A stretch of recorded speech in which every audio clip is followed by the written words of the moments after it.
If you would take the roll, please, Mr. Gentile. Mr. D'Amelio. Here. Mr. Oliva is at a conference this evening and will not be attending tonight's meeting. Mr. McCluskey? Here. Mr. Siegel? Here. Mr. Lewis? Here. Mr. McGarity? Here. Dr. Hart? Here. Mr. Holmes? Here. And Mr. Wexler. Thank you. Chief, would you lead us in the Pledge of Allegiance, please? Pledge allegiance to the flag of the United States of America and to the republic for which it stands, one nation, under God, indivisible, with liberty and justice for all. Thank you, Chief. At this time, I'd like to ask our Financial Director, Amy, to introduce one of our guest speakers from PFM. Tonight, we have Jamie Schlesinger, who's from PFM Financial Advisors, who is the township's longtime financial advisor when it comes to borrowing and the like. If you recall, during the budget process, we had mentioned the plan to refund some of our outstanding debt, which is another word for refinancing. So Jamie's going to walk us through that process and explain what kind of savings we hope to achieve through it, as well as any financial impacts from a new money borrowing component as well. Jamie? Thank you, Amy, and welcome, Jamie. Thank you. Good evening. This is the first time I've been in this building, and congratulations. It really looks great. So it's nice to see when you help finance things, how things turn out, and this turned out great. Thank you very much. So let's start off with the good news. Right now, there's an opportunity to refinance two of your bond issues. You have the series of 2010 and the series of 2003. They're both 2013. They are both currently callable. Essentially, if you started the process today, by the time we got to the finish line, we're able to do this as a current period refunding. The outstanding balances of both the financings are about $21 million for the 2010 issue and about $10 million for the 2013 issue. The average interest rates for each one are about 3.8-ish% when you kind of combine them together. When you look at this from a refinancing standpoint, taking into account cost of issuance, you save about $1 million right now related to the 2010 issue. Let's see. I'll go through everything.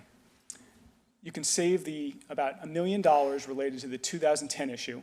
That issue has a final maturity of 2030, and the series of 2013, which is a longer maturity, has a final maturity of 2043. The related savings on that is about $732,000.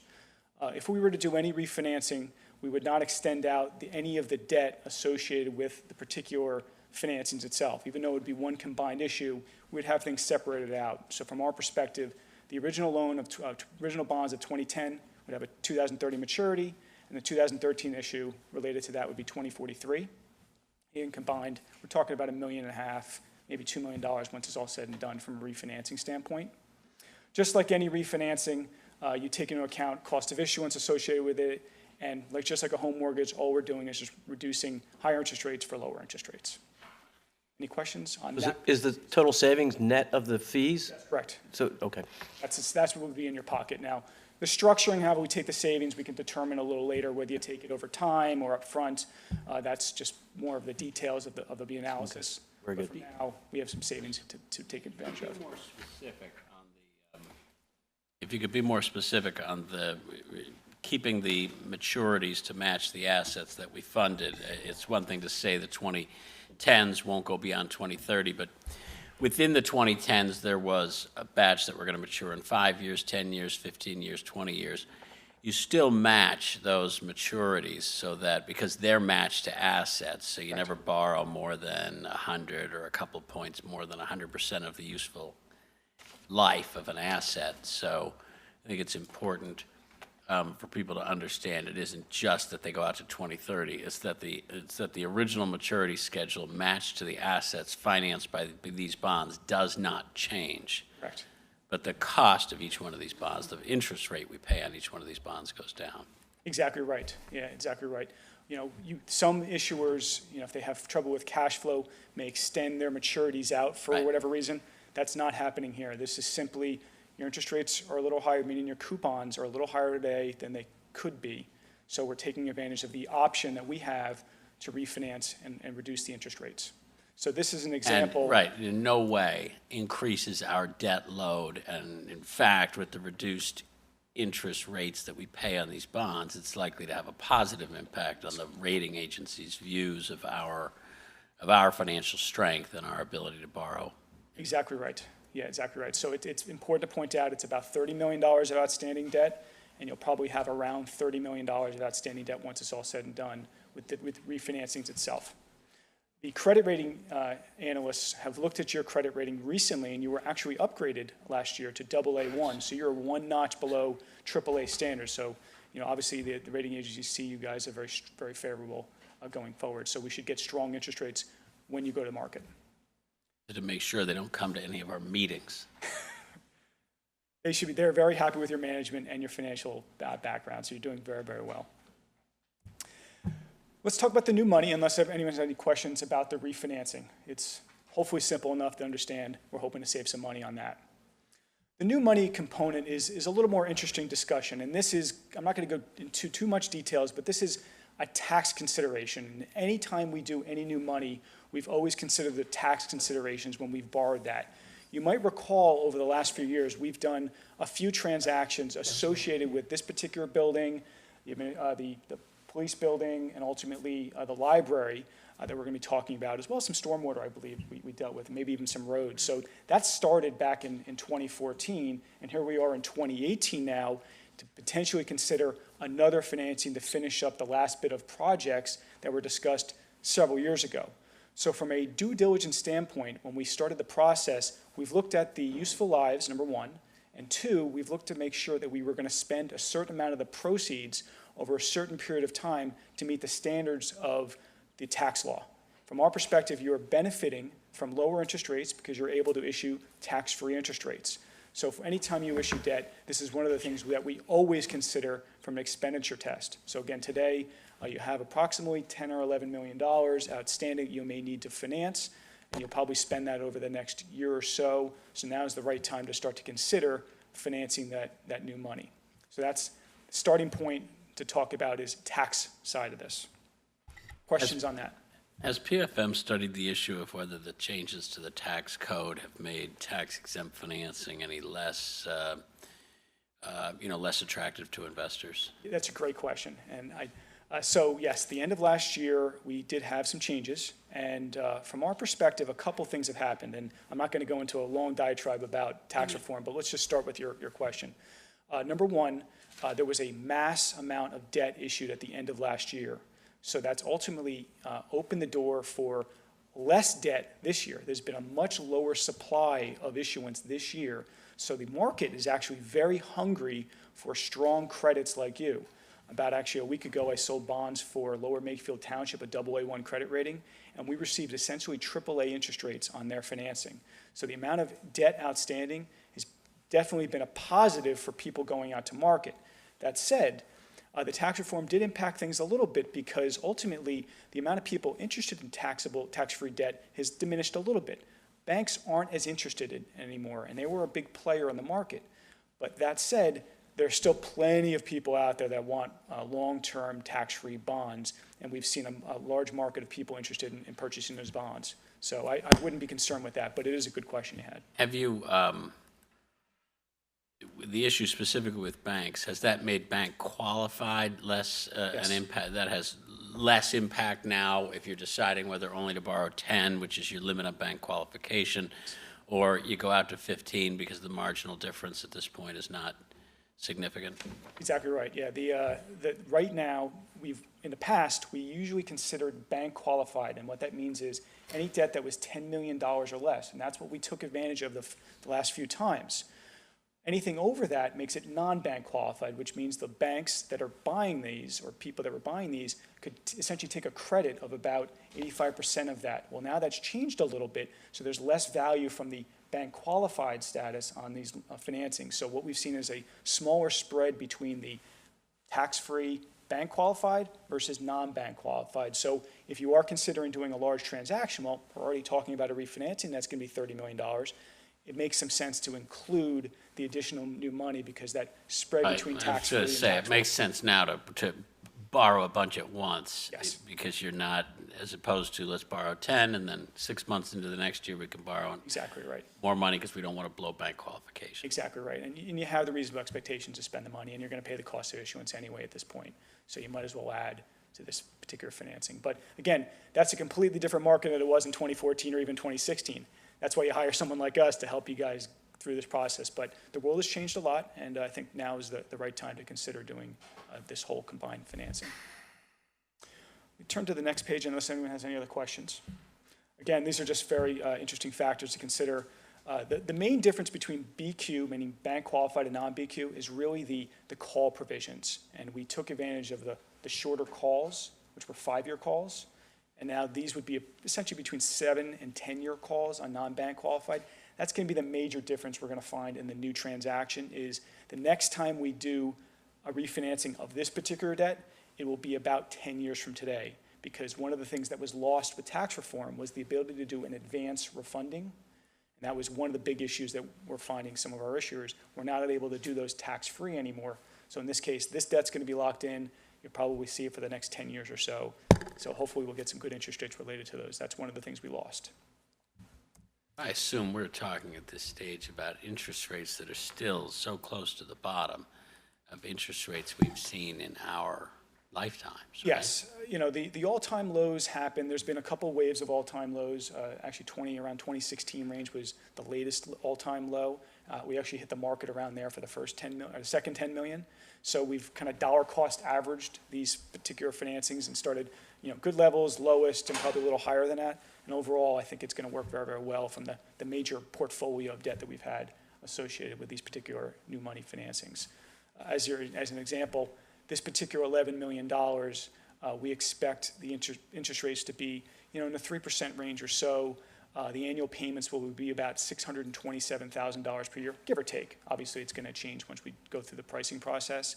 So from your perspective, if you look at column 4 of that sheet, this takes into account all of your outstanding debt, including the potential refinancing. So you'll notice, based on how we had the debt structured, you have a little reduction in debt service payments in 2018 and 2019 because of the debt service savings. Then it's going to go to about $3.6 million. You tack on another $627,000 or so per year. Your new payments, once everything is phased in, will be about $4.2 to $4.3 million once it's all said and done. So from a tax perspective, from a millage perspective, you have to build your taxes based on that 4.2 or almost $4.3 million once it's all said and done.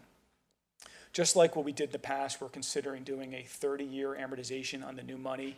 Again, this is long-term useful assets. So going out that far, one, keeps the payments down, but again, it does have a long-term debt service payment payback period. But certainly, But you don't mean an average maturity of 30. You just mean your longest bonds are going to the be 30. longest bond is 30 years. It's just level payments, just like a home mortgage. The only thing I want to point out last is really just where are interest rates going? You know, we've all been saying for the last decade, rates are going to go up, rates are going to go up, rates are going to go up. Well, they have started going up at this point. So this is a snapshot from Bloomberg. We have a Bloomberg terminal, and it's a projection of where people think interest rates are going to go. So we have different viewpoints, the 30-year U.S. Treasury, the 10-year U.S. Treasury, the Fed funds rate. Probably for us today, since we're talking about long-term debt, we should probably look at the 30-year U.S. Treasury. That rate, honestly, even over the last year, hasn't changed that much. Even though rates have started to go up, long-term rates haven't changed by that much, and that's because inflationary reasons haven't really changed. It's a short-term market that's really been impacted by the Fed raising rates. So from our perspective, what we're looking at it from the 30-year period, you know, people start to see that rate start to creep up in 2019 and potentially in 2020, and that's, you know, 50 or so or even 70 or so basis points from today. So, you know, right now we're around the 3% range on a 30-year Treasury, but some people are expecting it to go to about 4% by 2020. So we're kind of somewhere in between right now. So again, I can't predict everything, but based on at least what some smart people that are part of the Bloomberg, I think rates are going to creep up in the long end. That's it. I have just a question for Amy. What percent of our budget is debt service related? Right now, it's hovering about 9, a little south of 9, like 8, So 8.5. this would be This around would be 10%, get us over increasing. 10%, 10, I don't think it 11%? would. I don't think it would cross 10%. Probably Over 9, though. Over 9, so, okay.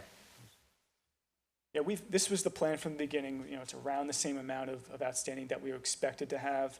We've been upfront with your rating agency about the potential financings, and they have felt comfortable enough with your credit rating, even raising it, knowing that you're going to potentially be borrowing some additional money going forward. So obviously your long-range planning is strong. You've got strong growth, a wealthy area, and from the plan, I think it's going to work very well. So hopefully we won't see any major changes in the economy in any fashion, but from our perspective, I think it's a good place you're in right now.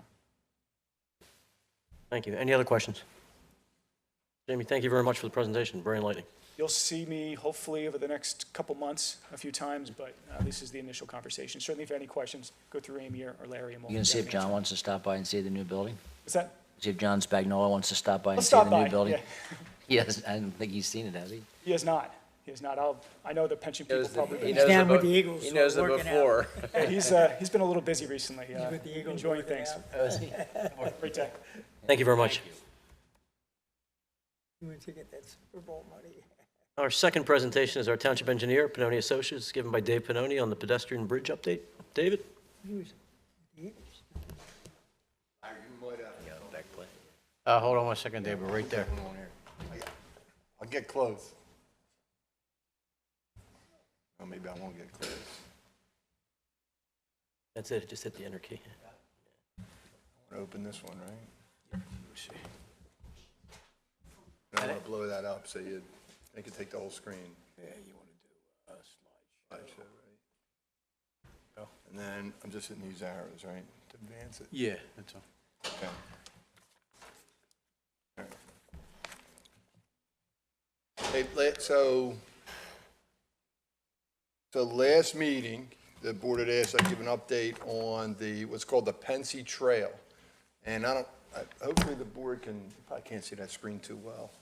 You probably can see behind you. So the Pensy, what we have now is a grant for what we call the second Pensy Trail Phase 2. The first phase went from the YMCA to Manoa Road, right outside our building. The second phase is going to go across Manoa Road to Vernon Road. Vernon Road is where the LA Fitness is, and the storage facility. So if you look at this exhibit, it's the blue line here that is Phase 2 Pensy Trail. So we got a grant, the township got a grant from what's called a TA set-aside grant. We received the grant in January of 2018. The amount is for $1.163 million. That's for construction only. The kickoff, we had a kickoff meeting with an agency that's called the DVRPC. The DVRPC, Delaware Valley Regional Planning Commission, is the manager for the project. They're the point of contact, they're the liaison between us and PennDOT. We're the sponsor of the project, and PennDOT is a reviewing agency, and very, very important, they're a reviewing agency, and they're the agency that will let and bid the project. Big part of the job, as was talked about at last meeting, is access from the Lanark and Manoa section for the residents, especially the students down in this area, up into our middle school area, instead of going into the Manoa Darby Road intersection. Now we're anticipating using a footbridge here. Again, this is an exhibit from the application, but it points out you got 10,000 vehicles a day going up and down Manoa. You got 14, 15, 16 going up and down Darby Road. That's why this is attractive to the reviewing agencies and the grant people to issue that type of monies. Let me back up for a minute. The route, just like the Phase 1 route, is the old Pennsylvania and Western Railroad property. Township, but probably remember, they bought the property in 2012. And the project includes the footbridge we've been talking about going across Manoa Road, right outside the Township building. It's about a 70-foot long footbridge. It'll be 10 feet wide, pedestrians only.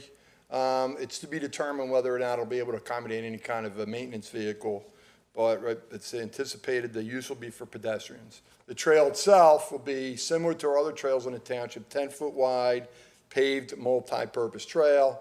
Another big selling point of the whole project is the improved access to the YMCA, Veterans Field, and the facilities on this side of the township.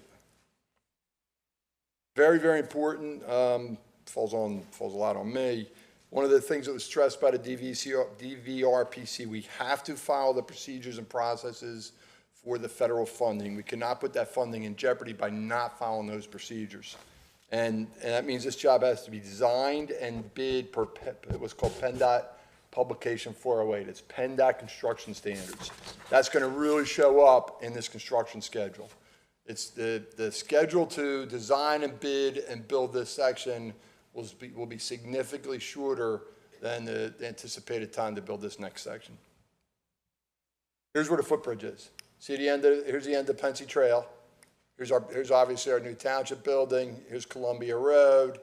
The trail ends right here now. It's elevated, and the footbridge will go across here. Anybody remembers that's the old railroad trestle. We sort of overlaid that. These are all exhibits we used with the grant application. Hey, Dave, can I just ask you, on this footbridge, Yep. that will go up in the air, won't it? Oh, yeah, yep. It's not going to go straight across because, No, it's got to go up. It's going to have gotta go up. minimum, you have to meet the minimum clearances for the type of vehicles using that road. You know what happened on the old bridge, the old railroad trestle bridge, vehicles would get stuck underneath it every once in a while. So the it'll- buses would get stuck in all. Yep. Now they got a lot of bus routes running along It'll there. have to be higher than that. It'll be higher than the old railroad trestle. I think 17.6 clearance if I remember right, but I'm not positive at this point. And this is what it'll look like. That's the trail we have now. That's the current Pensy Trail, going from here to the stadium. A couple other really important points from an update. Because, again, let's remember, we have to follow the federal funding requirements and PennDOT requirements. Larry and Tim will remember at the kickoff meeting, very important, we have to get environmental clearances, we have to get utility clearances, we have to get right-of-way clearances, we have to get a safety review. All those reviews and clearances are not concurrent, they're back to back to back to back. The PennDOT Bridge Department unit will have to review the footbridge. All those clearances and requirements will push us out to about a 2 to 3 year design period. So our design and permit period, and about 1 year to construct. So if you project that out, we had our March kickoff meeting. We're looking at summer of 2020 for what's called a PS&E package, plan specifications and estimates. That's when we go into PennDOT with a quote, final bid package and final permit package. That also, and I apologize for getting a little too detailed, but it's very important, and we have to obligate the project by August of 2020, which means we need that PS&E package into PennDOT by August of 2020. We think PennDOT awards the job and bids the job. We think PennDOT will be bidding the job in the fall of 2020, so it'll really be a 2021 construction period. A couple other points. I think there were a couple questions last week. We don't anticipate needing any permanent right-of-way for the project. We don't know for sure, but we don't think we need it. We could possibly need some temporary construction easements associated with the bridge and abutments. We'll own the trail, just like we own the other trails. We'll own the footbridge. At this time, there's no proposed lighting associated with the footbridge. It wasn't included in the grant. We're not anticipating lighting on it. If there is any lighting, it would be pedestrian, lower type lighting. No at-grade work is proposed. We're not proposing to do any work besides putting abutments in, but we're not doing anything for pedestrians down at Manoa Road. That's the whole point of the footbridge, is to get them off of Manoa Road and up above it. And that's everything. That's everything I had. Any questions? Dave, you said the bridge was for pedestrians only, but that includes bikes, I'm assuming? Pardon me? That includes bikes? Yes, the trail, yep, it's a multi-purpose recreation trail. Trail, yeah, okay. Yep, bikes, joggers, strollers. So the grades are ADA compliant too, I guess, or? Yeah, ADA is going to be an interesting thing. We have ADA access to the existing trail through the side roads. Right. We expect to have ADA access to the proposed trail, again, through the side roads. Where our ADA access is to the actual footbridge beyond the trail, we don't know yet. In other words, it'll be ADA accessible across it. We don't know yet if we have to have ADA access from Manoa Road up to the trail and the bridge. Well, again, that's part of the design process. We don't think so, but we're not sure about that yet. Is there any grant money allocated towards crossings on Westchester Pike at the Vernon Road end of it? Because now you've opened up a footpath from the other side of Westchester Pike into like the Gilmore, the Ninth Ward area. It's going to be a more heavily trafficked area at that point. I would The, think. when we were scoping it with Larry and Tim and even some of the community support, there was some discussion about that and discussions about, do we got to maybe look at bike lanes? It's kind of all too premature right now, Bill. The Okay, 'cause- grant gets us to Vernon Road. Okay. Now, you're right, I mean, it sort of There's a drops park, us. there's a park right across the street that connects. Yep, it drops us at Vernon Road, and don't forget, from there to the Westchester Pike's private property. So we're just not sure yet. 2 steps at a time. I mean, it's a big step putting this bridge in. Something we need to look at down the road, though. Yeah, I think Richard Curfew is here to probably tell you, I mean, there's a whole network for Pensy Trail. We start picking and choosing, we start getting the stuff in that we can. Kevin, do you have a question? You just mentioned something about access from Manoa Road? What was Right that? now, we don't know if we need any ADA access from Monroe Road. No, before that, will there be stairs from Manoa Road? Don't know yet. Okay. And then you said you're trying to get kids off Manoa Road, right? Right. But if we don't have stairs on Manoa Road, where would they get sort of on the trail? Accessing through the neighborhood, To the neighborhood? just like we do now, like we access down like on Harvard Road and there's a couple of convenient accesses on the south side of Manoa Road that would Lanark, be yeah. at grade in the Lanark Manoa section. Yep. And that's on purpose. We want that. We want those access If points. we can do that, it's actually our desire to get some sort of access to Manoa Road. And again, Dave's got to work with PennDOT, see what allows, because what we see now are an enormous amount, and I think the chief can tell you that the enormous amount of foot traffic comes down Manoa Road, and they go up Columbia to get access to that bridge. So we're hoping that eventually we can get some sort of access up there. We've kicked around the idea of putting a sidewalk in behind this curb. I mean, it's on the concept stage in terms of that access. Right, okay. I just, don't want an yeah, elevator. I think I just didn't hear, thanks. It kind of makes sense to have it there, right? Okay. Dave, can I just ask you, on the bridge itself, will there be like a wired fence across the bridge? We don't want anybody to get any ideas to drop it down, Yeah, you know? when in fact, Larry, even when we were doing the whole scoping process and application, Larry made a big point of that, and we put that into our application, that will be fenced in just for that, for vandal type, people throwing stuff off it. So that'll definitely be part of it. That'll be part of included in the design. We really are at the early stages. I can't stress enough, with that funding, like it or not, it's a lot of money, comes some very, very clear steps. It's similar to the traffic adaptive we're doing on Westchester Pike now. We've got to do clearances, we've got to do safety studies, we've got to do bridge reviews. It's nothing that's unfair or unreasonable, but it adds a lot of time to the job. And you can't get it wrong. Because you get it wrong, you do it wrong, you jeopardize the funding. And Dave, the whole project then wouldn't be till 2020, including the trail on the other side of, Right, yep, yeah, we anticipate, we'd be surprised if we don't let it all at once. It'd be one big, I mean, it could be 2 contracts even, but they'd be let at the same time. So the bidding is tentatively scheduled for fall 2020. Construction will be a 2021 project. okay. Probably be back close to a year to construct. The trail, well, we've seen the trails through the area, so we know the impact of that construction. And then you got to build a bridge. All right, thank you. Great, thank you, Dave. Thanks, Dave.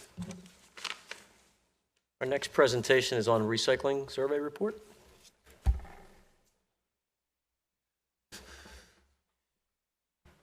Right. Dylan?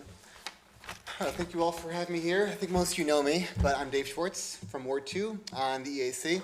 I'm here to just talk about, to summarize some findings that we got from our recycling survey that was done over the past couple of months.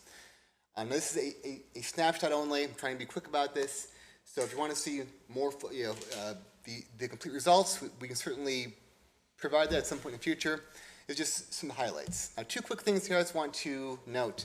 Number 1 is I'm only presenting the results, so don't kill the messenger. You know, some of these things we've gone over in the past.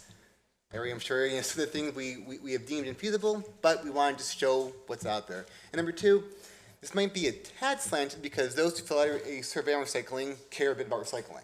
Now, I think most people in township do care about this, so while these results can't be extended probably to the entire population, we think they can be extended to a pretty good chunk. So just some general stats here. We did a survey, an online survey of recycling done for about 4.5 months, from September to mid-February.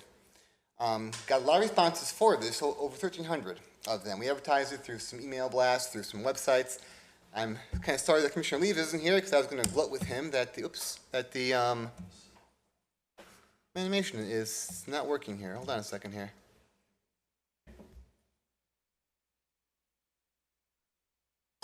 Oh.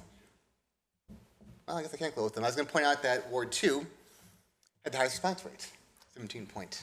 But anyway, that's the highest responses by ward. Because you responded 26 times? I responded 1,000 times. Yeah, most of those are me.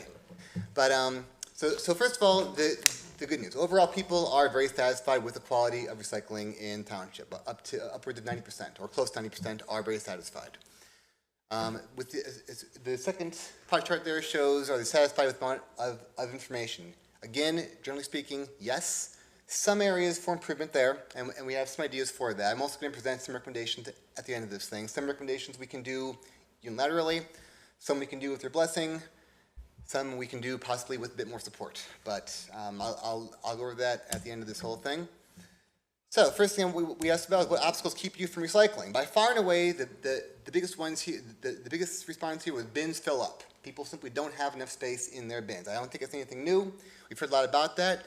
Township has done some very good things. We sent out a mailer, or I guess Houston recently with a sticker on there, a DIY sticker for trash cans to turn them into recycling bins. We've gotten a lot of good feedback about that. Other comments are people simply aren't sure what can be recycled. And that's in the information phase, which is one of our big pushes for this year. Recycling is going to be one of our issues that we really highlight this year at events. So we'll encourage you to recycle, obviously, new bins, small cost or no cost. New residents we know get one for free.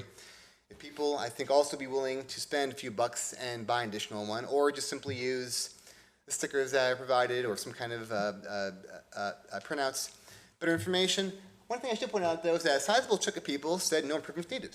They are happy with the way things are. Now, those people may be the ones who don't want the increase in taxes with new programs. But generally speaking, that is part of the good news. People are happy with the program, with some minor tweaks here and there. So we dug into the information a little bit. Where do people want to receive information? This surprised me a little bit. I thought mailings would be, by and away, the winner on this. People, though, have definitely gotten into more emails and websites. And I know generally Township does a pretty good job of posting when there are snow days, when there are holidays. Email reminders, however, or posting to the website would be, I think, a quick and easy way to at least get it out there. Not everybody's going to be satisfied all the time, but it is a way to at least show that, obviously that was one of the comments that I got with people were concerned, especially this past winter with snow days. They were kind of all over the place and happened, weren't always forecasted. So we want to talk also about e-waste, electronic waste. This is obviously a pretty important issue when it comes to waste management because e-waste items weigh a lot and they cost a lot to get rid of. So we wanted to figure out ways to increase e-waste recycling. Again, better information is a big one. A lot of people wanted a better location for the three-town event. Now that's a bit beyond our control. I know that we piggyback right now with Marple and Newtown for their annual e-waste event. People did want a better location. It's not all that convenient. One of the things that was brought up was a centralized township drop-off site. Now, that may be a bit difficult to do. I know that we have somewhere to drop prescription medication, but an air conditioning unit is a bit bigger than a pillbox. So it depends on feasibility. We can't just put a dumpster outside and say put e-waste in here because inevitably things other than e-waste will go in there. So it's a bit complex to figure out maybe how that might work, but combined with maybe an annual e-waste day, we used to do that for Earth Day. And we stopped a couple years ago because people weren't bringing as much in. I don't know if we've reached a critical mass, but some kind of annual day or some kind of annual pickup also were things that were mentioned as possible ways to increase that kind of recycling. We threw in as afterthought also something about composting. We tossed in there at the end just to see if anybody, see if it was at all of interest to people. And actually this surprised me pretty significantly because not everybody, even on EAC, compost. But currently, 6 out of 10 people do not compost. But we were a bit surprised when we found out, we put up here, do you want to receive information about composting? More than half the people indicated some interest in looking in composting. Now, composting is organics. Those things are wet, they're heavy, and they often increase the weight of our trash and our tipping fees. So if we could increase composting to a degree, that could have an impact on the bottom line. And this is something else, this I think chart is also very telling. One of our responses was, what would encourage you to compost? One of our responses we had on here, you probably can't see it too easily, and my pointer isn't showing up. The yellow there is, it's unlikely I'll ever compost. That was one of the responses. The 2 green ones were people who wanted more information or who wanted the compost device made available. That means that a good chunk of people, more than 6 out of 10, would be interested in learning more about composting, whether they could get their own composting bins or whether they could just get more information on how to do it. So this could be an untapped resource, and it's something that I found kind of intriguing about this survey. That could be something to look into, and I'll get into that with recommendations. I mentioned earlier, don't kill the messenger. This is what I meant by that. A lot of these things we have gone over in the past. You probably have seen some of these.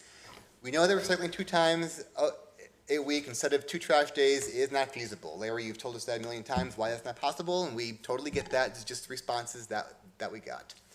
One of the things that I think was mentioned a lot and that could be feasible is reporting how much gets recycled and how much money we save. That was one question that we got. How much does recycling cost us? And the fact of the matter is it does not cost us, it saves us money. It costs money to recycle, but it's less than what we pay currently in tipping fees. Not anymore. Not anymore. I'll let you know. It's gotten different. It's actually, we pay $33 a ton to dispose of trash, and as of today, actually, the last few months, it's actually up to $44 a ton for recycling. Yeah. Okay, well, tipping fees are going up though, I believe, as well, aren't they? They believe that they will, but they're probably going to be matching. That's how the recycling industry is changing. The market is swamped. Market is swamped, yeah. Well, it's swamped now. Usually when the market inevitably turns around, the reverse happens. Yes. So hopefully it won't say, it won't, actually we have, and we do have a way possibly to. Yeah, we should hope to have some answer from the county in the very near future because of budgeting purposes, and then we'll determine. But unfortunately, every month, over the last 4 months, our recycling tonnage, or tipping fees have increased. Yeah. Okay. There are some ways we can look to change that a bit as well, which I'll talk about in a bit here. But I do think they have a report how much is recycled. I know they do this all the time in communities in New Jersey. And they report, I don't know if we can do it by ward, if we can do it by number of wards who have pickups on the same day.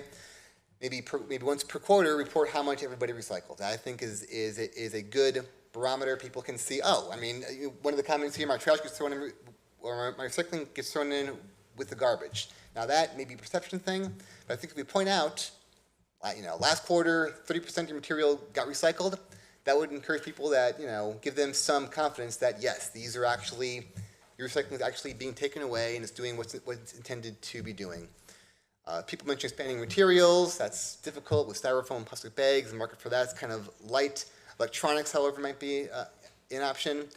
More bins at public spaces and during events, more information, pay as you throw. I'll talk about that in a second. And then also, we threw in at the end there, people mentioned composting a lot, which was encouraging. So we'll talk, that could be one of the longer term options. So here's the takeaway from this whole thing, and we can email this to anybody who wants it, or give it to you hard copy if you prefer. Some of our short-term recommendations. The mailing of those stickers we think worked out pretty well. We got a lot of positive feedback on that. Mailing the stickers to pop on people's trash cans, turn them into recycling bins. We give them to every new move-in. I think that would certainly be a way to get people who are moving here into recycling. Reporting figures, I think, is huge. If we can get those numbers, EAC can take that and run with it and put it in, have good times, put it on our booths during events and other publications. Repeating communications about where to get new bins, just pounding people's heads. If you need a new bin, here's where to get it. Maybe even put the recycling sticker that we have online. People could print them out, the image, people could print it out and put it on bins. Clean up the stream. Larry, you mentioned tipping fees.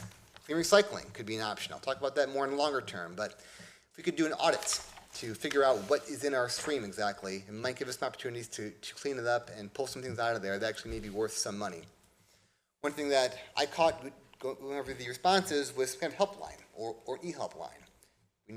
For that, just need an email address saying, if you have any questions, email them to EAC. Some people who responded, I wanted to email them back right away. They said, why can't I recycle cardboard? I wanted to say, yes, you can. You can put it into your bins. Easy to do. So some of those easy responses might be helpful. And then posting tips on social media sites, growing up Haverford Town and LAG and those kinds of things. If we get a pat on the head from all of you to do that, we'll go ahead and make up a boilerplate thing. It's one of those things about repeat communications. Keep recycling on people's minds. Some longer term things for the composting bins, I mentioned that already a few times. I don't know if that's of interest. I think we've bandied about in the past about getting some bins, providing some training, and seeing if it takes off. Obviously, we have some interest in that. Something that we could look into down the line a bit. Clean recycling. One thing that is actually valuable with recycling is paper and cardboard. Those are valuable. In fact, the worldwide headquarters for the biggest port for exporting paper pulp in the world is right across the river in Port of Salem. A little trivia for you. Impress your friends. But clean recycling, cardboard and paper actually is worth some money. That can help to save money. If there's any way that people are interested in that, that's a way where money could be earned back. I don't know if there would be additional costs with that, it's like new hires, part-time or full-time, new trucks, maybe a break-even point there we have to look at. But if there's interest in doing that and actually trying to earn back some of that money from this recycling, that could be one of those ways to do it. If you want EAC to do cost benefit of that, to get some pricing out there, be happy to provide that to you and seeing if that could be an option. I mentioned before a centralized location for e-waste, more information about e-waste, and then some incentive or penalty programs. Now, Lower Merion has a pay-as-you-throw program. They basically charge you for how many trash cans you put out. Recycling is free, trash cans cost some money. A sort of lighter version of that could be possible, possibly in the shorter term even, is to simply have the guys, when they go out, check off boxes of homes that have bins put out on recycling day. Homes recycle more than, half the times they're around will pay a standard trash fee. Those who do not will pay a premium trash fee. And that's simply a way to charge people for the service that's being provided. So that's an idea that I think would be a lighter touch. People would know about it. It's understandable, and that could be a way to get people to, abide by recycling without resorting to fines or anything, or any heavier program like pay-as-you-throw. Anyway, that's a result. If you want, like I said, full versions of this, we'll pass that along once that's ready. And we also have to figure out who's won the bins and everything else. We have some cleanup work to do in the survey, but that's it. So if you have any questions, I'd be happy to field them. Any questions? Dave, do you know if there's any towns in the area that do compost? I don't know for a fact. I know that there's some EACs. I want to say Lower Merion did something with that. I don't know if it's a one-time thing or if it's. Yeah, I think Lower Merion and Radnor do. They have they have facilities to do that. It's open space. It's not in a residential area. We were talking about doing it just. Skunk Hollow, is that what you're talking about? AIM, is that what it's called? In Radnor, Skunk Hollow? You talk about the composting of everything, correct? I think he's talking about collecting compost from I'm talking about doing individuals it. Well, I'm talking about getting people to do it just in their backyard, basically. Get one of those Okay, so is little. that, No, don't do it there. Yeah, not a centralized location. Yeah, that's a. okay. We bridged too far, but I mean, we had issues with leaves years ago. So. I think what you're saying is charge for a fee, and we provide a compost bin Yeah, for them, yeah. just as we would like a recycling bin. A nominal fee. So like it would be for sale, essentially, through the township, like you could buy your own compost bin, is what the suggestion is. And then and then people want training, we can provide the training. We may actually do, there are some grants out there. I mean, we're getting a grant to purchase new equipment. I believe it's supposed to come the end of this year, I believe. So it'll be for early 2019 purchase of some equipment. And part of that grant we put in for, we'll be getting $20,000 worth of recycling containers. So there may be an opportunity for us to take a look at that and do the same thing for composting bins as well. Yeah, do you know how much is an average compost bin? It depends on the kind of bin. You can have I mean, some are pretty high-tech, I think, some are not. I mean, we wouldn't need to purchase a lot of them to start with. I think if just getting it out there, getting it in people's heads could help. A couple, 100 even might be helpful. All right, just Well, we can look that up. a question about composting, having residents do that. Weren't we concerned about rodents? I mean, if they're sealed, does that I think if still they bring do them? it appropriately, but if they're just throwing it in the backyard and they're not. That's a problem. That certainly could create a rodent issue. It would be a these- pile. That's why I wanted to look at the bins. Yeah. That's why I The thought bins would keep them out? Yeah. we'll keep them out, yeah. And like I said, the AC, we have members on there who do compost, and they would do some training. They would, at that point home, I mean, close these at night. And It would also just be the same as, somebody was sloppy with their trash can in the backyard, that would attract rodents just as much. So, I mean, if we provided a proper bin for them, or, suggested that they use a proper bin, it shouldn't increase the issue. so you have squirrels like I have, in which case they Well, can I chew mean, through if anything. if someone's gonna throw a trash bag out there with food in it, that's gonna cause a problem too. I mean, that's. Essentially, yeah. Do you know of any communities that are currently doing the clean recycling? And if so, No, I know who they are. I know that it's been a push though lately.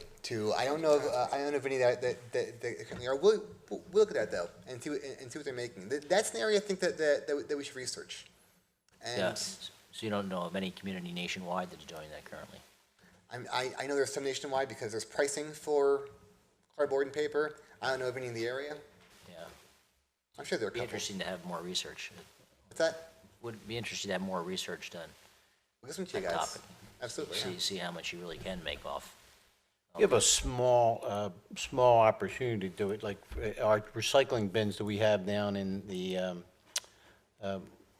we call it the bus depot or the fire training grounds, where they're bin specific.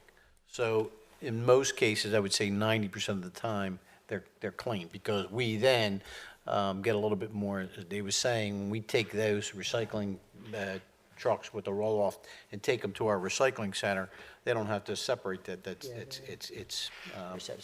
So could we sell cardboard and what else is clean? Sure. Yeah.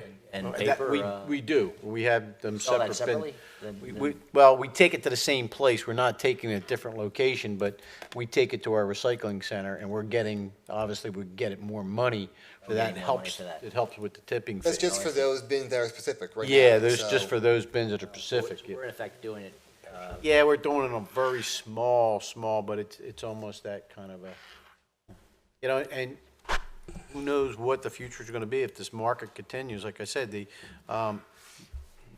there's, expect anything. Marple Township is literally taking, their recycling center basically said, don't come back here. We don't want your materials. That's how bad the market is.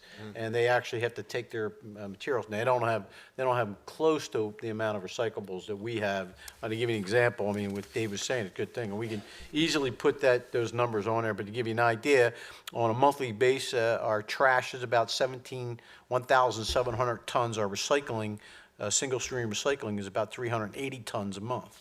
So that we do get reports, obviously, because we get invoiced on them from the county. But Marple Township has to take their recycling back, and they truck it and literally driving it to South Jersey. Ironically, in a good economy, recycling prices Yeah. go down. In a bad economy, they go up. It's 2 just years ago, we were actually making money on it, and then it still was It's more profitable. likely than not that it's going to continue to go down because there's just a glut. It's a glutton, yeah, but the other thing we will look at is if the county does, and we believe that they will, they warned us, we don't know if it's gonna happen for 2019 or if it's gonna happen 2020, but they're telling us that see a substantial, Amy, do you recall what the proposed tonnage was? Yeah, almost $50 to $60 a ton. So obviously then, if the recycling market What is it stays the now, a same, ton, Larry? we're paying 33. 33, and they want to make it 60. Yeah, and then that's, you recall a number of years ago, back in 2007, when we implemented all the changes to do the yard waste recycling on Mondays and implemented the single stream, you know, when the county implemented this tipping fee, we were paying nothing. None of the communities were paying nothing. That was $1 million impact immediately overnight on every community. A town like Upper Darby was almost $1.9 million. So we implemented some things, and within a short amount of time, our county tipping fee went from literally $998,000 down to $500,000 because we started doing yard waste and things like that to get it down. But it's going to climb again. If it does, I mean, it doesn't take much to figure out. That's going to have an impact on our monthly trash fee for the residents, so it's going to have an impact. Now, this is not the time to talk about it, but, you know, we're very proud in what we're able, the services that we provide for the cost that we do. We are one of the lowest, even lower than like Marple and Radnor. Our trash disposal fee for what we provide, the yard waste, the recycling, and the 2 trash pickups is the lowest in the county. There'll be more to talk about that come budget season when we get the numbers in. Mr. Gentili. And I'm going to share it with residents on Facebook, but I shared with you, there was an article in the New York Times on Sunday highlighting the nationwide problem because China has stopped accepting recycling, and as a result, states all over the country are simply dumping recycling into landfills, that there's no market for it, and that the fees are going up. And it sort of is just, we're just an example of it, but you had shared some of that with me last week. But I think the public has to understand it's a difficult situation because everywhere is facing the same problem, and there's no indication, apparently, that China is going to be willing to accept recyclables, and if they don't, there's a very limited market, and we see it with the price increase. It's dramatic, and it's, you know, it's a significant problem, and the article is thorough. It also talks about some of the alternatives, including the clean, but it's a real problem because people don't realize if you put out a pizza box with grease, it can't be recycled. And it gets into the nuances, and it's an extremely thorough article, and I'll post it now, but it highlights a problem I don't think people realize, that recycling aspirationally is wonderful, but practically right now it is a serious problem with no answer. If our recycling center said that they could no longer accept it, that would be, quite honestly, would be the end of our recycling program. Everything would have to go in the trash stream. There's no way, for the amount of tonnage, there's no way that we can do what Marple Township does. And Upper Darby is right in the same boat. I mean, they're double than what we do. So, but, you know, only time will tell. Thank you. Thank you. David, thank you very much for your presentation.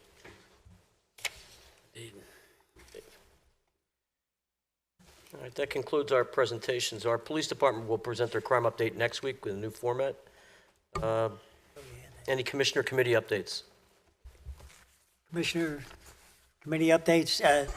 No, I just want to mention that next week I got an unofficial copy of the bee law here, and I'm chairman of the health board, and Nancy Guerrero is looking into the bees. We've had an outbreak of bees from the beekeepers over on Oxford Road in a 400 block. And about 7 people plus the mailman has been stung several times. So we're going to have to do something about the laws and the beekeepers. Okay. Okay? Oh, Very good. Yes. Steve. Police committee met last week. Police committee consists of myself, Jerry, who couldn't be there last week, Kevin, and Jimmy Garrity. So the purpose of that discussion had to do with the permit parking, and we all determined that it wouldn't be in township's best interest at this point in time to obviously do it township-wide. I mean, Chief, you want to elaborate a little bit further? Yeah, we had got into some discussion on that, what Larry Holmes had mentioned, Commissioner Holmes had mentioned at the last commissioners meeting. What we have now is sections of the township that have permanent parking, and what we're trying to do now in those areas is just to keep it between the hours of 7 and 10 or 8 to 11, especially around the high school and some of the commuter areas. And I know that it causes issues, but if we did township-wide parking for anybody to park in an area where there is residential parking, we'd have to issue a hang tag to anybody who asks for it, and it would really be very difficult to manage. And I think that our conversation went in that direction. We should keep it as it is now and look at the best ways to manage it as we move forward. Thank you, Chief. One more thing. Go ahead, Steve. As everyone knows, Commissioner Siegel and I attended many of the meetings in Marple regarding the development of 476 and Westchester Pike. And out of that meeting, there was supposed to be a letter drafted to the governor for to obtain funding for the improvements of the traffic along 476 and Westchester Pike. And Tim, I'm sorry, Tim, you're staring that way. Dave, you want to give a little update on where we are with your traffic analysis? Sure. As Commissioner D'Amelio mentioned, there was a meeting at PennDOT 6 or 8 weeks ago. At that meeting, it was determined that my office and PennDOT would collaborate on studying and coming up with short-term recommendations in the Lawrence Road, Westchester Pike, Blue Route area. We did have a site visit meeting with PennDOT and with the police. We also did a drone flyover to show PennDOT the traffic patterns. We subsequently counted the traffic at both Lawrence Road, South Lawrence Road and Route 3, and North Lawrence Road and Route 3. We had to do a second supplemental drone flyover, which Larry completed, I believe, last week, if I remember right. And we are currently modeling the traffic patterns at both Lawrence Roads and Route 3. And off of that model, all that information does, it allows us to create a model that we then plug in different types of improvements and see the impacts, because I don't have to tell anybody here, you impact intersection A, there's going to be a cause and effect. So we are modeling that now. That model will have to be looked at, approved by PennDOT, and off of that we'll come up with a more solid recommendation. And we did get confirmation, or as Steve mentioned, the funding letter is supposed to be going out to the governor's office. In fact, concurrent with the study. Right, and correct me if I'm wrong, Commissioner Siegel, wasn't it Dale and Leach that drafted that memo? Yeah, the letter came through Judy Trombetta from Dale and Leach's office with requests for signatures by State Representative Santora, State Representative Vitale, State Representative Charlton, who's from Marple, and State Senator McGarrigle. I don't know the status of the letter, but I know it's out there. Good progress, man. Thank you. Any other committee updates? Bill, can I mention that two things? Jerry and I were down at the Heritage House at the Heritage Day yesterday along Caricon Drive, and we saw there where SEPTA said they owned that property, and there was a lot of cars parked on there, which is beneficial to the commuter parking. What I'm wondering about is maybe the young lady that was here from SEPTA should come back, because I think that property goes all the way up to the Caricon Swim Club, and there could be a lot more space there to park cars. But we don't know. I mean, I think that's SEPTA's property, but I could be wrong. We can take a look at it on the property values and on the Okay. tax rolls and see who it actually belongs to. Okay. You saw it. Thank you, Jim. Anything else? Mr. Siegel, you plan on introducing an ordinance about recording and broadcasting of zoning hearing board and the planning commission meetings. You want to bring that up now? Yes, as I've discussed, it was some time ago, but in light of a couple of events that I'll mention, I'm going to be proposing or introducing resolutions next week.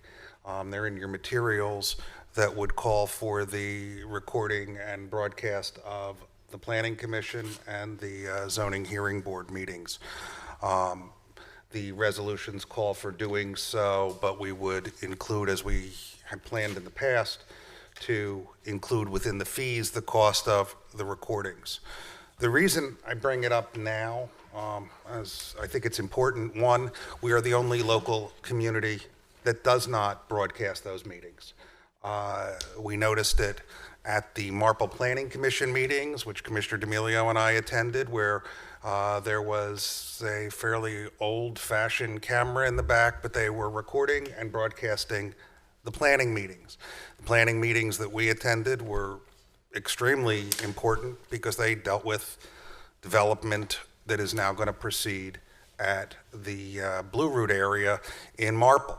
And residents want to know about that. I get more questions about what goes on at the Planning Commission and the Zoning Hearing Board. Another incident that came to light was that there was a recent zoning board meeting that raised, shall we say, concerns among some residents in my ward. As I do not attend the zoning board meetings because I try not to express any opinion about what goes on at the meetings, but was very disconcerted when residents gave me information about what transpired at the meeting, some of which, and including involving statements about another commissioner, were completely inaccurate. And the best way to know what happens at a meeting is either to attend or to watch it. I did not attend, and I could not watch it. We have the ability in the room here, obviously, where the committees meet, to easily record as long as we have a staff person here, and we would cover the cost of doing so. But I think that in light of the fact that no other communities do not broadcast those meetings, that no other communities, that we should be, and that we should finally take that step. I am doing it as 2 resolutions, purposely because in the past there had been more resistance, shall we say, to broadcasting or recording zoning board. I don't believe the Planning Commission has any objection. These are public meetings. Anyone can walk into the meetings with a video camera, set it up in the corner, and record those meetings. So therefore, I'm going to be introducing 2 resolutions. If they don't pass, I will tell you that I will arrange to get people from the community to come into every meeting and record them, because I believe it is that important. But hopefully, this board will agree and will authorize it to be done in the professional way that we record these meetings. Thank you. Thank you, Mr. Siegel. Any comments? Any comments or questions on his? I do, and I've always stated with Dan that I'm okay with broadcasting the meetings. I just want to make sure that this board isn't overstepping its bounds in relation to the zoning board, which is a quasi judicial board. The other concern I have is that and I don't know, the solicitor, Jim Byrne, can answer that.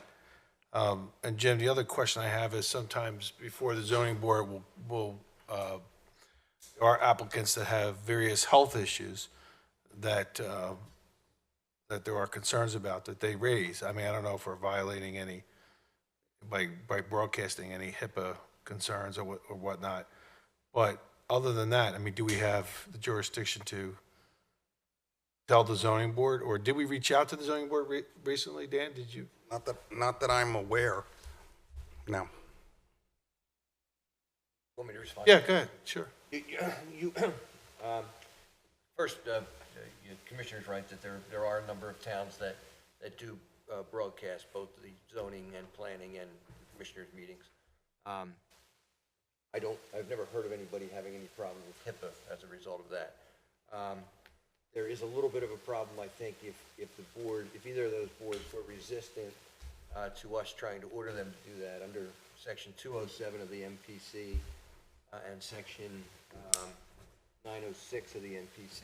Both the Planning Commission and the Zoning Board have their own ability to enact their own bylaws and their own policies and rules and regulations for running their meetings. And the reason for that is because it is a quasi-judicial board and was supposed to be independent from us, although we do fund the zoning hearing board, for their solicitor, but they do get to choose who that solicitor would be.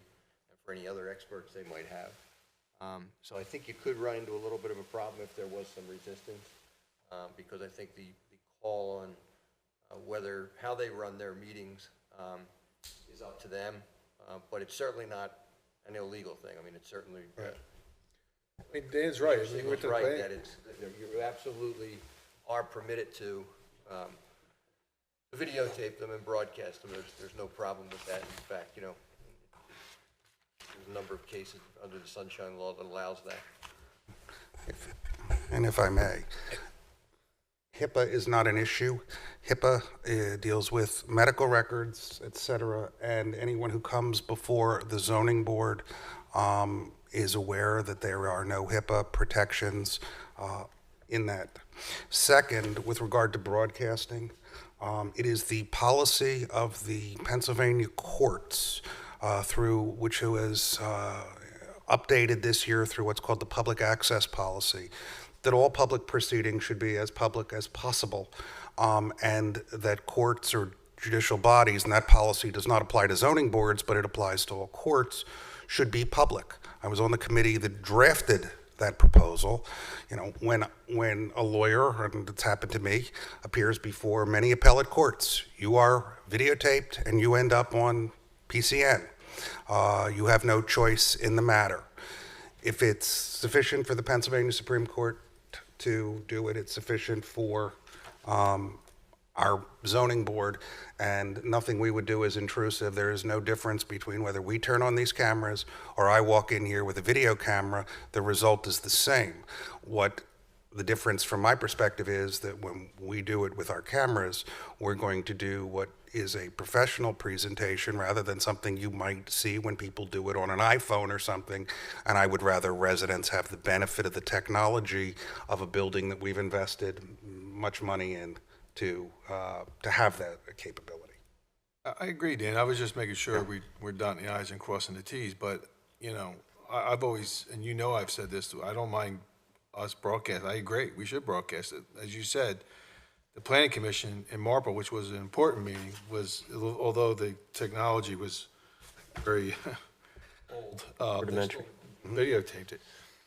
And I think that those residents that can't get out would be able to watch some of the proceedings on the local television, but I just don't want this board to be overstepping another board that's a quasi-judicial board.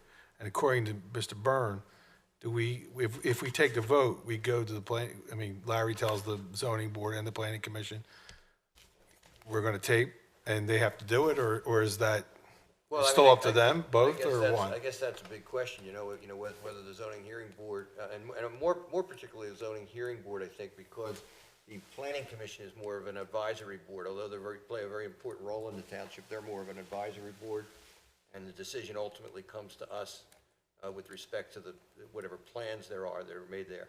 The zoning hearing board is really its own independent body.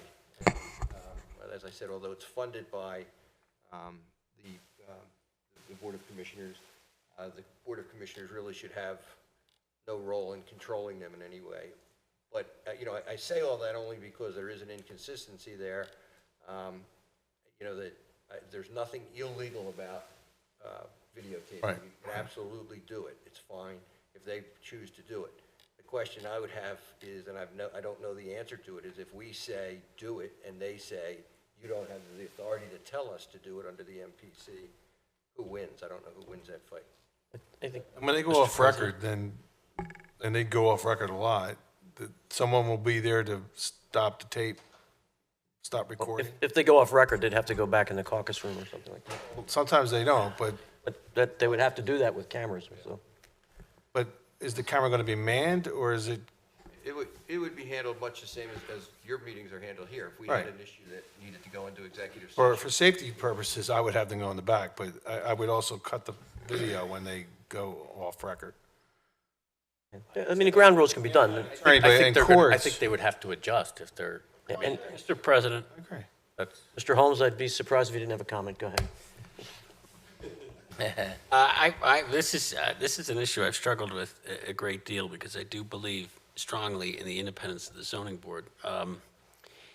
But if we've learned anything in modern times, it's that sunlight remains the best disinfectant. And if we're now in a building, an extraordinary new building that we asked our township citizens to pay a lot of money for a long time, because we've talked about finally being in the 21st century. If the zoning board doesn't want to operate in the 21st century where its proceedings are videotaped and available for people to watch, then they can go find a 19th century place to conduct their hearings. But I have no problem with this township saying that if you're going to use our modern facilities, then our citizens are going to get the benefit of you using our modern facilities, and they're going to watch what you do. If they need to go off record and go behind closed doors, then they need to do that in front of the public so the public sees when they do that and why they do that. There is no question anywhere in modern politics that people conduct themselves better when they are under scrutiny, that organizations perform better when they're called out on things that, when they start doing things in a more modern way and aren't afraid of doing them in front of the public. So I would hope that the zoning board would hear what we're saying and say it's not necessary for the Board of Commissioners to vote on this issue. You're right. We think acting in the 21st century, in a 21st century setting, this is the right way to do things. But if they don't, I simply wouldn't allow them to operate in this 21st century venue anymore if they don't agree to operate the room under our conditions. They could just go somewhere else. They can meet in the old building. And can I just problem. interject that, why don't we ask the different members of the zoning board, along with their solicitor, how they feel about this? I mean, they should have a right to a say, too.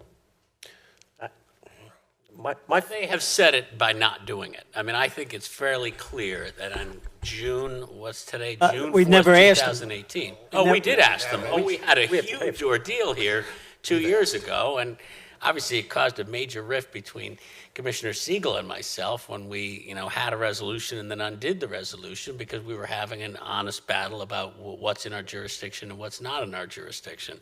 My view on that has evolved. But the zoning boards didn't. The zoning board made very clear that it wasn't interested in broadcasting these things. I've heard excuses used, such as the public shouldn't know whether somebody's putting whether somebody wants to build a porch or somebody wants to put a pool in their yard, except for the neighbors that get a letter that says they're going to do that. I honestly never heard that. Well, I've heard a number of these things because a number of the folks on the zoning board, Steve, called me during this debate because it was a very hotly, it was a very contested issue on this board that at any time was 5-4 or 4-5 about whether or not they should be televised or not. To me, it's simply the inevitability of modern political and public service. Political life and public service, we should understand the more we expose to people, the better our institutions will be. But they've not. By their actions, they've indicated that they won't do this. So if they need some more encouragement from us, or if they have a chance to tell us now, sure, we've been wanting to do all this all along. We've just waited for the opportunity to do it. Now is the opportunity for them to do it. Okay, my only comment is, I kind of equate it to an ADA compliance thing. It's a fully open meeting, and if you can't get here, you have the right to look at it. It's kind of a plain and simple. I don't know why it would be up to them. I think that the main sticking issue over the years has been whether we as the township want to fund the salary to do that and the resources to do it, and I think that's the real question. It's an open meeting. It should be available to anybody who can't get here, just like our meetings are. I'm constantly surprised if I go to the Acme or the Giant, how people walk up to me and say, I saw your meeting the other. I'm like, really? You watch this stuff? It's an open meeting. Their minutes are published. The records are open to the public, so I don't really see it as a major issue, but I think we'll check with, Kelly's here. She can check with the members of the zoning board. She's the zoning officer.